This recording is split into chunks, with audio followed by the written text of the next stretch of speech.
மூத்த பத்திரிகையாளர் திரு தராசு ஷியாம் அவர்கள் தொலைபேசி வாயிலாக இணைந்திருக்கிறார். வணக்கம் சார். வணக்கம்.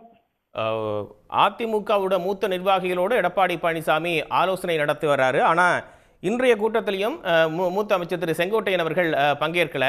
ஒரு உட்கட்சி விவகாரம் அப்படிங்கிறத தாண்டி வேற ஒரு இருவருக்கும் இடையே வேறு ஏதேனும் கருத்து வேறுபாடுகள் மிக அதிகமாக இருக்கு அப்படின்னு புரிஞ்சுக்கணுமா? உங்களுடைய பார்வை. கருத்து வேறுபாடு இருக்கிறது என்றுதான் நான் புரிந்து கொள்கிறேன்.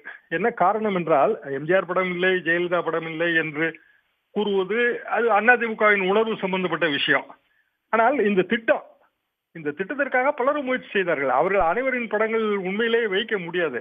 இன்னும் சொல்லப்போனால் கவுண்டர் இனத்தோட மிகப்பெரிய ஐக்கானாக திகழ்ந்த மாரப்ப கவுண்டர், அவர் 1957 காமராஜர் ஆட்சி காலத்துல இந்த ஸ்கீம் அவர் சொன்னாரு. மேல் பவானி திட்டம் தான் அதுக்கு முதல்ல பேரு. பெரிய வரலாற்று ஆச்சரியம் என்னன்னா, இதுக்கு அத்திக்கடவு அவிநாசி திட்டம், அத்திக்கடவு அவிநாசி நிலத்தடி நீர் மறுசேர்ப்பு மற்றும் குடிநீர் வழங்கல் திட்டம் அப்படி பெயர் சூட்டினது யாருன்னா கலைஞர் 1972.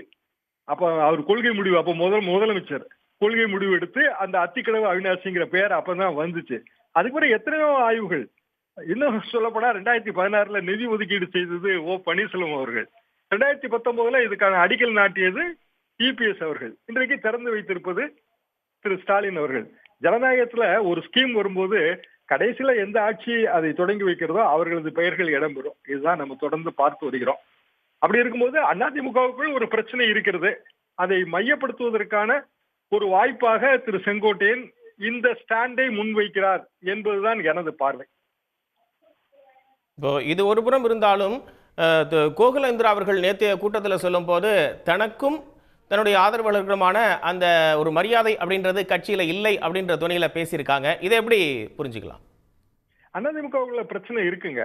அதாவது எப்போதுமே தேர்தல் நெருங்கி வரும்போது வெற்றி தோல்விக்கான கணக்குகள் உள்ளூர் மட்டத்துல போடப்படும். ஒவ்வொருவரும் தங்களுக்கு தங்கள் தொகுதியிலே வெற்றி வாய்ப்பு என்ன, அதுக்கு எப்படியான கூட்டணி அமைய வேண்டும் என்கிற கணக்குகள் கண்டிப்பாக போடுவார்கள். ஒரு அரசியல்வாதி அப்படி கணக்கு போட்டாதான் அவர் அரசியல்வாதியாக, வெற்றிகரமான அரசியல்வாதியாக தொடர்ந்து நீடிக்க முடியும்.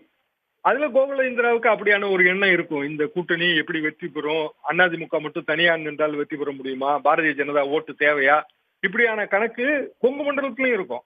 நன்றி சார், நன்றி. இணைந்து உங்களுடைய பார்வைகளை முன்வைத்தமைக்காக நன்றி. உடனுக்குடன் செய்திகளை தெரிந்து கொள்ள சன் நியூஸ் பெல் ஐகானை கிளிக் பண்ணுங்க.